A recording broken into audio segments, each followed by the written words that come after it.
Hello दोस्तों, हम आपका अपने YouTube चैनल एग्ज़ाम डेज पर स्वागत करते हैं और आप सभी को शुभकामनाएं देते हैं दशहरा की। ठीक है, आप भी सत्य असत्य के ऊपर सत्य की जीत पाएं।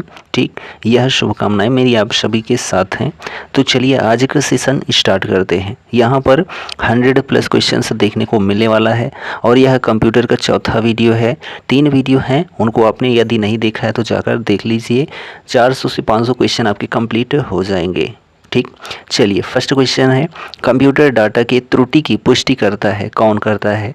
तो बग जो होता है, ठीक है, BUG, ये जो बग होता है कंप्यूटर डाटा के त्रुटि की पुष्टि करता है। ठीक, कंप्यूटर के मस्तिष्क के नाम से भी जाना जाता है, तो शायद आप जानते होंगे, उसको CPU कहते हैं, सेंट्रल प्रोसेसिंग यूनिट इसका पूर्ण रूप होता है। कंप्यूटर की सेंट्रल प्रोसेसिंग यूनिट का एक भाग क्या होता है? तो मेमोरी रजिस्टर होता है। क्या होता है? Memory register. एक कंप्यूटर में सभी अंकगणितीय तथा तार्किक परिचालन ALU अरिथमेटिक लॉजिक यूनिट के द्वारा किया जाता है। ठीक है, कंप्यूटर में CPU के घटक क्या होते हैं? तो CPU में जो है कंट्रोल यूनिट होता है, अंकगणितीय तार्किक यूनिट होता है और रजिस्टर होता है। ठीक है, कंप्यूटर के संदर्भ में वेटवेयर क्या होता है? तो मानव मस्तिष्क होता है कंप्यूटर के संदर्भ में वेटवेयर जो होता है। ठीक है, जो प्रोग्राम एक सिस्टम के फंक्शन को दूसरे सिस्टम पर नकल करेगा उन्हें क्या कहते हैं? उन्हें जो है एम्यूलेटर कहते हैं। क्या कहते हैं? एम्यूलेटर, जो एक फंक्शन को दूसरे सिस्टम में नकल करता है। कंप्यूटर प्रौद्योगिकी क्षेत्र की विशालकाय कंपनी इंटेल, ठीक है, इंटेल का मुख्यालय कहाँ पर स्थित है? कैलिफोर्निया में स्थित है, जो इंटेल का मुख्यालय है। ठीक है, CPU शेड्यूलर को किस नाम से जाना जाता है? तो शॉर्ट टर्म शेड्यूलर के नाम से जाना जाता है। कंट्रोल यूनिट यानी कि CU कंप्यूटर की मेमोरी, अरिथमेटिक लॉजिक यूनिट और इनपुट आउटपुट डिवाइस को बताता है कि किसी कार्यक्रम के इंस्ट्रक्शंस को कैसे प्रतिक्रिया देना है। ठीक है, ALU arithmetic logic unit computer के प्रोसेसर का एक हिस्सा है, जो ALU होता है। प्रोसेस्ड डेटा को जानकारी के रूप में जाना जाता है। कंप्यूटर में इनपुट के बाद जानकारी कहलाती है, तो वह आंकड़ा कहलाती है। कंप्यूटर विज्ञान में डाटा पर खतरा उत्पन्न होता है जब पाइपलाइन रीड या राइट एक्सेस का क्रम ऑपरेंड्स के लिए बदल देती है, तब जो है कंप्यूटर विज्ञान में डाटा पर खतरा उत्पन्न होता है। ग्राफिकली यूज़र इंटरफेस यानी कि GUI निम्न में पीढ़ी के कंप्यूटर के दौरान विकसित किया गया था, तो जो है चतुर्थ पीढ़ी कंप्यूटर में विकसित किया गया था ग्राफिकल यूज़र इंटरफेस को। ठीक है, अगला प्रश्न है परम PARAM सुपर कंप्यूटर। ठीक है, परम सुपर कंप्यूटर किस जनरेशन का जो है कंप्यूटर है? तो 5वीं जनरेशन का या 5वीं पीढ़ी का परम सुपर कंप्यूटर है। कंप्यूटर की पीढ़ी ने प्रोग्रामिंग भाषा के रूप में मशीन कोड का प्रयोग किया। ठीक है, किस बार? तो प्रथम बार कंप्यूटर की पीढ़ी ने प्रोग्रामिंग भाषा के रूप में मशीन कोड का प्रयोग किया। कंप्यूटर की निम्न पीढ़ियों में वैक्यूम ट्यूब का इस्तेमाल कब किया गया था? तो जो पहली पीढ़ी थी कंप्यूटर की, उसमें वैक्यूम ट्यूब का प्रयोग किया गया था। दूसरी पीढ़ी के कंप्यूटर जो कि 1955 से 64 तक थे, ठीक है, और वह किससे बने थे? तो ट्रांजिस्टर से। पहली पीढ़ी के कंप्यूटर वैक्यूम ट्यूब से बने थे, जबकि दूसरी पीढ़ी के जो कंप्यूटर थे वह ट्रांजिस्टर से बने थे। भारत द्वारा विकसित सुपर कंप्यूटर है कौन सा? तो परम युवा सेकंड। ठीक है, पेंटियम शब्द जो है संबंधित है किससे? तो माइक्रो प्रोसेसर से संबंधित है जो पेंटियम शब्द है। 1965 से 1975 तक एक युग था कंप्यूटर की तृतीय पीढ़ी का। कंप्यूटर की तृतीय पीढ़ी का जो युग था 1965 से 75 तक था। सर्वप्रथम कंप्यूटर माउस की खोज की गई थी, तो डगलस एंजेलबर्ट के द्वारा सर्वप्रथम कंप्यूटर माउस की खोज की गई थी। एक इंटीग्रेटेड सर्किट का सबसे महत्वपूर्ण फायदा उसकी अत्यंत उच्च स्तरीय विश्वसनीयता है, जो एक इंटीग्रेटेड सर्किट का सबसे महत्वपूर्ण फायदा है। कंप्यूटर का जनक आप सभी जानते हैं चार्ल्स बेबेज को कहा जाता है। गणना यानी कि कंप्यूटिंग करने के जनक के रूप में जाना जाता है तो चार्ल्स बेबेज को जाना जाता है। परम सुपर कंप्यूटर एक श्रृंखला है जिसे पुणे भारत में centre for development of advanced computing यानी कि सीडैक के द्वारा बनाया गया और असेंबल किया गया। किसको? परम सुपर कंप्यूटर को। अगला प्रश्न है अरिथमोमीटर का चार्ल्स जेवियर थॉमस अरिथमोमीटर का चार्ल्स जेवियर थॉमस द्वारा आविष्कार किया गया था। तीसरी पीढ़ी के कंप्यूटरों में तकनीक का उपयोग किया गया एकीकृत परिपथ का। किसका? एकीकृत परिपथ का प्रयोग किया गया तीसरी पीढ़ी के कंप्यूटरों में, यानी ट्रांजिस्टर का। ठीक है, तीसरी पीढ़ी के कंप्यूटरों में एक तकनीक का उपयोग किया जाता है तो एकीकृत परिपथ का। अगला प्रश्न है राष्ट्रीय सुरक्षा के हवाई यातायात और रेडार को नियंत्रित करने के लिए कंप्यूटरों का उपयोग किया जाता है हाइब्रिड कंप्यूटर का। पहला electronic numerical integrated and computer, पहला programmable general purpose electronic digital computer निम्न देश में विकसित किया गया था तो यूएसए यानी कि संयुक्त राज्य अमेरिका में। अमेरिका द्वारा द्वितीय विश्व युद्ध के दौरान निर्मित पहला प्रोग्रामेबल सामान्य उद्देश्य वाला इलेक्ट्रॉनिक डिजिटल कंप्यूटर कौन सा था? तो एनियाक था। ठीक है, क्या था? एनियाक।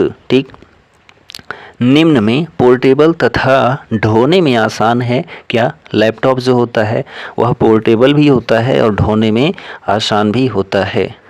पहला माइक्रो प्रोसेसर 4004 कंपनी द्वारा बनाया गया था तो इंटेल कॉरपोरेशन के द्वारा। ठीक है, ट्रांजिस्टर कंप्यूटर का दूसरा नाम क्या है? तो दूसरी पीढ़ी का कंप्यूटर जो होता है वह ट्रांजिस्टर होता है। ठीक है, ट्रांजिस्टर कंप्यूटर का नाम है दूसरी पीढ़ी का जो है। पहली पीढ़ी का वैक्यूम ट्यूब है, तीसरी पीढ़ी का एकीकृत परिपथ है। वैज्ञानिक ने बारकोड का डिज़ाइन विकसित किया था तो जॉर्ज लॉर ने। किसने? जॉर्ज लॉर ने जो है बारकोड का डिज़ाइन विकसित किया था। इनपुट डिवाइस है तो कीबोर्ड जो होता है वह इनपुट डिवाइस होता है ऑप्शन के थ्रू। एक आउटपुट डिवाइस है तो चुंबकीय स्याही अक्षर पहचान जो होती है वह एक आउटपुट डिवाइस होती है। नीति एक इनपुट डिवाइस का उपयोग करना चाहती है जो उपयोगकर्ता की उंगली की चाल और नीचे की ओर पड़ने वाले दबाव को भांप कर काम करती है। उसे निम्न में से उपयोग करना चाहिए तो टच पैड के रूप में। तो यहाँ पर हम टच पैड के रूप में ही तो काम कर रहे हैं। ठीक है, एक इनपुट डिवाइस है स्कैनर। ठीक है, निम्न कंपनी ने टॉक बैक का नाम एक ब्रेल कीबोर्ड विकसित किया है तो गूगल ने। कंप्यूटर द्वारा निर्मित परिणाम को मशीन पठनीय यानी कि मशीन रीडेबल रूप में स्वीकार करता है, उसको प्रिंटर कहते हैं। आप कंप्यूटर के कीबोर्ड पर स्थित उस कुंजी को कहते हैं जिसका उपयोग स्क्रीन पर पॉइंटर यानी कि कर्सर को स्थानांतरित करने के लिए करते हैं, उसका नाम नेविगेशन कुंजी होता है। एक इलेक्ट्रॉनिक लेखन क्षेत्र और एक पेन होता है जो इसके साथ कार्य करते हैं ग्राफिक्स टैबलेट के साथ। किसके साथ? ग्राफिक्स टैबलेट होता है।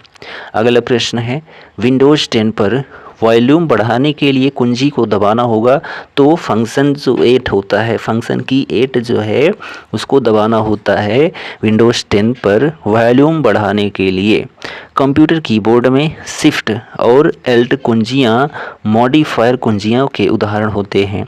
कंप्यूटर में आप कंप्यूटर गेम और सहायक तकनीक के लिए जॉयस्टिक का उपयोग करेंगे तो कर्सर कंट्रोल के लिए। ठीक, वह इनपुट डिवाइस है जिसका उपयोग कागजी दस्तावेज़ों विशेष रूप से चेकों की वैधता या मौलिकता को जांचने के लिए किया जाता है, उसको मैग्नेटिक इंक कैरेक्टर रीडर कहते हैं यानी कि MICR कहते हैं। क्या कहते हैं? MICR कहते हैं यानी कि मैग्नेटिक इंक कैरेक्टर रीडर।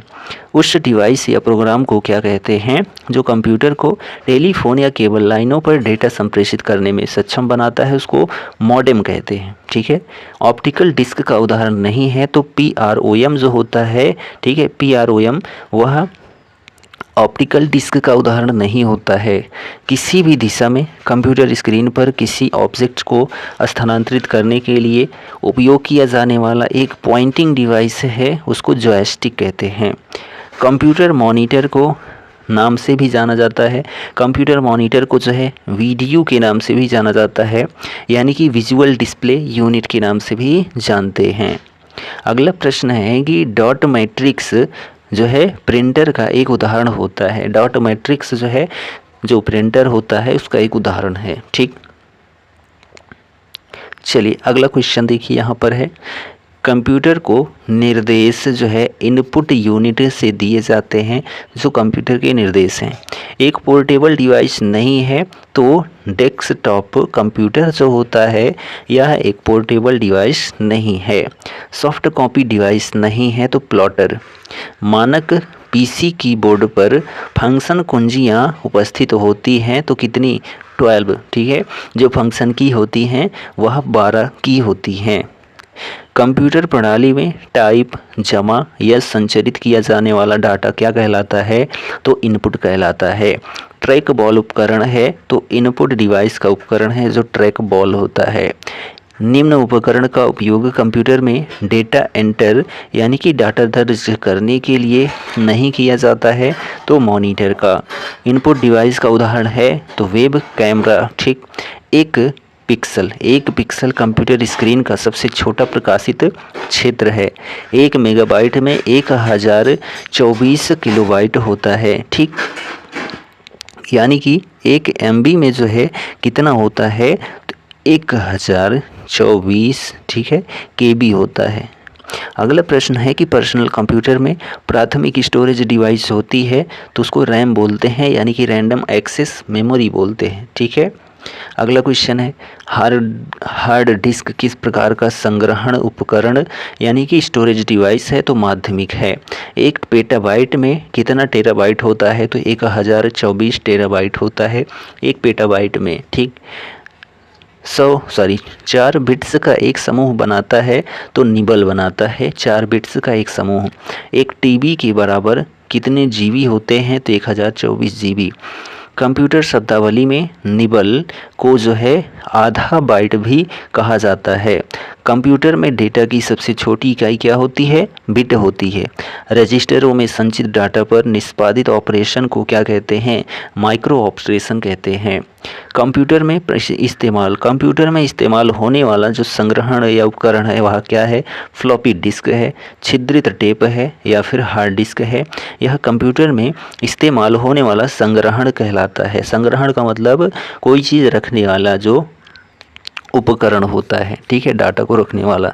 अगला क्वेश्चन है द्वितीयक संग्रहण उपकरण केवल डाटा संग्रहित कर सकते हैं परंतु वह तार्किक परिचालन, अंकगणितीय परिचालन या फैच परिचालन नहीं कर सकते हैं। ठीक, उच्च गति अर्धचालक मेमोरी है जो CPU की गति को बढ़ा सकती है, उसको कैश मेमोरी कहते हैं। कैश मेमोरी सिद्धांत पर कार्य करती है तो रेफरेंस की स्थिति के सिद्धांत पर काम करती है जो कैश मेमोरी होती है। कैच में से वर्ड को हटाते ही मुख्य मेमोरी की अद्यतन करने की विधि को कहते हैं तो राइट बैक कहते हैं। कंप्यूटर प्रोसेसिंग में जॉब शेड्यूलर पूल से प्रक्रमों को चुनता है और उन्हें क्रियान्वित करने के लिए मेमोरी में लोड करता है। सूचना प्रौद्योगिकी में एसोसिएटिव मेमोरी को कहते हैं तो कंटेंट एड्रेसेबल मेमोरी कहते हैं। क्या कहते हैं? कंटेंट एड्रेसेबल मेमोरी कहते हैं सूचना प्रौद्योगिकी में एसोसिएटिव मेमोरी को। ठीक, जो भी फाइल या फोल्डर एक्सेस किया जा सकता है उसे मार्क करते हुए पूरे फाइल सिस्टम में गुजरना पड़ता है तो कचरा एकत्रीकरण में। ठीक है, यानी कि डस्टबिन में। अगला क्वेश्चन है 1 बिट डाटा संग्रहण के लिए सर्किट का प्रयोग किया जाता है तो फ्लिप फ्लॉप सर्किट का प्रयोग किया जाता है। ठीक, अगला क्वेश्चन है पेज फॉल्ट आता है तो जब प्रोग्राम ऐसे पेज में पहुँचे जो उस समय मुख्य मेमोरी में ना हो उसको पेज फॉल्ट कहते हैं। चलिए अगला क्वेश्चन है कर्नेल मेमोरी के आवंटन की एक नीति को क्या कहते हैं? स्लैब आवंटन कहते हैं। कंप्यूटर की अस्थायी मेमोरी क्या होती है? तो रैम होती है, रैंडम एक्सेस मेमोरी। एक ऐसे एक प्रकार का कंप्यूटर डाटा स्टोरेज जो सिस्टम की सामान्य गति को बढ़ाने के लिए अक्सर इस्तेमाल किए जाने वाले प्रोग्राम निर्देशों को स्टोर करता है, उसको रैंडम एक्सेस मेमोरी यानी कि रैम कहते हैं। ठीक। Electrically erasable programmable read only memory का एक उदाहरण क्या है? फ्लैश। ठीक।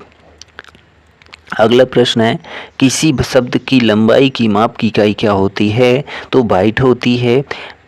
प्रीत अपनी एप्लीकेशन के लिए ऑब्जेक्ट ओरिएंटेड प्रोग्रामिंग यानी OOP भाषा का इस्तेमाल करना चाहती है, उसे भाषा चुननी चाहिए तो जावा। ठीक है। EBCDIC का पूर्ण रूप क्या होता है?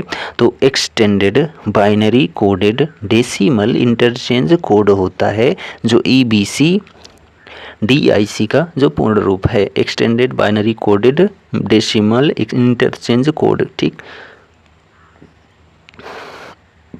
अगला प्रश्न है, कंप्यूटर स्क्रीन पर सभी प्रोग्रामों को मिनिमाइज करने और डेस्कटॉप को प्रदर्शित करने के लिए आप की का बोर्ड का कौन सा की दबाएंगे? तो Windows+D दबाएंगे। ठीक है।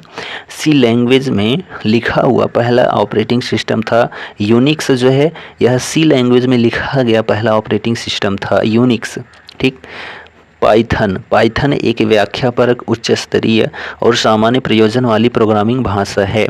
फोर्ट्रान जो कि पहली उच्च स्तरीय कंप्यूटर प्रोग्रामिंग भाषा है जो को विकसित किया था, तो जॉन बैकस ने फोर्ट्रान जो भाषा है, ठीक है, कंप्यूटर प्रोग्रामिंग भाषा, इसको विकसित किया था। जॉन बैकस ने कंप्यूटर प्रोग्रामिंग भाषा में चौथी पीढ़ी यानी कि 4th जनरेशन की भाषा का उदाहरण क्या है? SQL है। JPEG डिजिटल छवियों के लिए हानिपूर्ण संपीड़न का आमतौर पर इस्तेमाल किया जाने वाला तरीका है। तो जो JPEG होता है, फोटो नहीं होती JPEG, वह उसको फुल फॉर्म क्या होता है? तो जॉइंट फोटोग्राफिक एक्सपर्ट्स ग्रुप होती है। ASCII का पूर्ण रूप क्या है? तो American standard code for information interchange होता है। जावा स्क्रिप्ट प्रोग्रामिंग भाषा किस वर्ष प्रचलन में आया? तो 1995 में। आर्टिफिशियल इंटेलिजेंस के लिए प्रोग्रामिंग भाषा लिस्प को विकसित किया, तो जॉन मैकार्थी ने। एक सर्वर साइड स्क्रिप्टिंग लैंग्वेज क्या है? तो PHP जो होता है, यह एक सर्वर साइड स्क्रिप्टिंग लैंग्वेज होता है। अगला प्रश्न है, पाइथन है तो हाई लेवल लैंग्वेज है। कंप्यूटिंग के क्षेत्र में VRML का अर्थ क्या होता है? तो वर्चुअल रियलिटी मार्कअप लैंग्वेज होता है VRML का जो पूर्ण रूप है। डाटाबेस से जानकारी को पुनः प्राप्त करने के लिए भाषा का उपयोग किया जाता है, तो क्वेरी लैंग्वेज का प्रयोग किया जाता है। कंप्यूटर का वह प्रोग्राम जो असेंबली भाषा को मशीनी भाषा में रूपांतरित करता है, उसको असेंबलर कहते हैं। क्या कहते हैं? असेंबलर। ठीक। जेम्स ए गोस्लिंग द्वारा किस प्रोग्रामिंग लैंग्वेज को विकसित किया गया? तो जावा को। स्विफ्ट प्रोग्रामिंग भाषा को कंपनी ने विकसित किया था, तो एप्पल ने विकसित किया था। जावा स्क्रिप्ट प्रोग्रामिंग लैंग्वेज का आविष्कार किया था, तो ब्रेंडन इच ने। किसने? ब्रेंडन इच ने जो है जावा स्क्रिप्ट प्रोग्रामिंग लैंग्वेज का आविष्कार किया था। एक डेटाबेस से डेटा प्राप्त करने के लिए किस लैंग्वेज का उपयोग किया जाता है? तो SQL लैंग्वेज का। ठीक। हैक प्रोग्रामिंग भाषा को कंपनी ने विकसित किया था। किसने? तो फेसबुक कंपनी ने जो है हैक प्रोग्रामिंग भाषा को विकसित किया था। प्रथम प्रोग्रामिंग भाषा है तो फोर्ट्रान जो है, फोर्ट्रान, यह जो है एक प्रथम प्रोग्रामिंग भाषा है। अगला क्वेश्चन है कि डेटा मैनिपुलेशन लैंग्वेज डेटा घटनाओं को डालने, उनका अद्यतन करने या उन्हें डिलीट करने में जैसे कार्य करता है। अगला और आज के वीडियो का आखिरी प्रश्न है, सी प्रोग्रामिंग लैंग्वेज को विकसित किया था, तो डेनिस रिची ने जो है सी प्रोग्रामिंग लैंग्वेज को विकसित किया था। तो यहाँ पर आपने क्या देखा? सभी जो है मोस्ट इम्पॉर्टेंट क्वेश्चन है आपके आने वाले एग्ज़ाम के लिए और आपके ज्ञान के लिए। तो यह वीडियो कंटेंट कैसा लगा कमेंट करके ज़रूर बताएं, और हमारे चैनल पर नए हैं तो चैनल को ज्वाइन ज़रूर करें और अपने दोस्तों में शेयर करना बिल्कुल मत भूलें। हम मिलते हैं अगले वीडियो में, तब तक के लिए जय हिंद, goodbye and take care.